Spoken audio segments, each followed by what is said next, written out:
பிரபுவோட சுயரூபத்தை கண்டுபிடிச்சிட்டாங்க நம்ம ஜனாமா. அந்த பொண்ணு உண்மையை சொல்லுவாங்களா ஜனாமா கிட்ட? தமிழ் பிரபுவோட லட்சணத்தை எப்படி வர்ஷினிக்கு ப்ரூவ் பண்ண போகிறாங்க வாங்க பார்ப்போம்.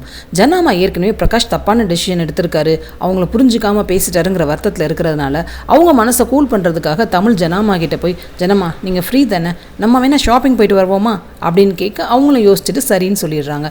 2 பேரும் ஸ்கூட்டரில் கிளம்புறாங்க. மீனாவும் வர்ஷினியும் பாய் சொல்ல தமிழும் ஜனாமாவும் ஸ்டோலெல்லாம் போட்டுக்கிட்டு டஸ்ட்டுக்கும் வெயிலுக்கும் சேஃப்னு ஃபுல்லாக ஃபேஸ் எல்லாம் கவர் பண்ணிட்டு போகிறாங்க. பட் அதை விட அவங்களுக்கு நல்ல ஒரு விஷயம் நடக்க போகுதுங்கிறது அப்போ அவங்களுக்கு தெரியலை. இது பெரிய ப்ளஸ் பாயிண்ட்டாக அமையுது. 2 பேரும் சந்தோஷமாக ஷாப்பிங் பண்ணுறாங்க. ஷாப்பிங் முடிச்சு ரோட் சைடு கடையில் நின்று 2 பேரும் மாங்காய் சாப்பிட்டுட்ருக்காங்க.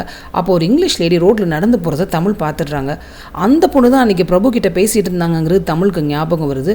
பிரபு அந்த பொண்ணு வேலை கேட்டு வந்தாங்கன்னு டுபாக்கூர் அடித்ததும் கூடவே ஞாபகத்துக்கு வர, பிரபு கிட்ட பேசிகிட்டு இருந்தது இந்த வெள்ளைக்கார பொண்ணு தான் அப்படின்னு ஜனாமா கிட்ட சொல்ல 2 பேரும் திரும்பியும் ஃபேஸ் எல்லாம் கவர் பண்ணிவிட்டு அந்த பொண்ணை ஃபாலோ பண்ணிட்டு போகிறாங்க.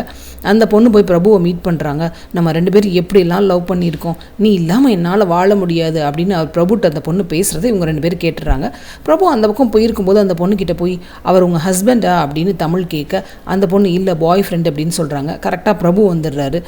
அவருக்கு இவங்களை பார்த்தோன்னே டவுட்டாக தான் இருக்குது. இவங்க ஃபேஸை ஃபுல்லாக கவர் பண்ணியிருக்கிறனால அவரால் கன்ஃபார்ம் பண்ண முடியல. தமிழை அடையாளம் தெரியலனாலும் ஜனாமாவை கண்டிப்பாக அவருக்கு அடையாளம் தெரிஞ்சிருக்கும். அவருக்கு பைக்கில் ஏறினதும் மாதிரி டவுட்டாகவே இருந்துட்டு திரும்பி பார்த்துக்கிட்டே தான் போகிறாரு. தமிழ் வீட்டுக்கு ஜனாமா கிட்ட சொல்கிறாங்க, அந்த பொண்ணை ஏமாற்றிருக்கான் ஜனாமா, இது ஒரு ஸ்ட்ராங்கான எவிடன்ஸ் அப்படின்னு சொல்கிறாங்க. ஆனால் அந்த எவிடன்ஸை தான் அவர் அதுக்குள்ளே அழிக்கிறதுக்கு தானே வாய்ப்பு நிறைய இருக்குது. வெயிட் பண்ணி பார்ப்போம் அடுத்து என்ன நடக்க போகுதுன்னு. சீரியல் அப்டேட்ஸ்க்கு எங்கள் சேனலை சப்ஸ்கிரைப் பண்ணுங்கள். மீண்டும் அடுத்த அப்டேட்டில் சந்திப்போம்.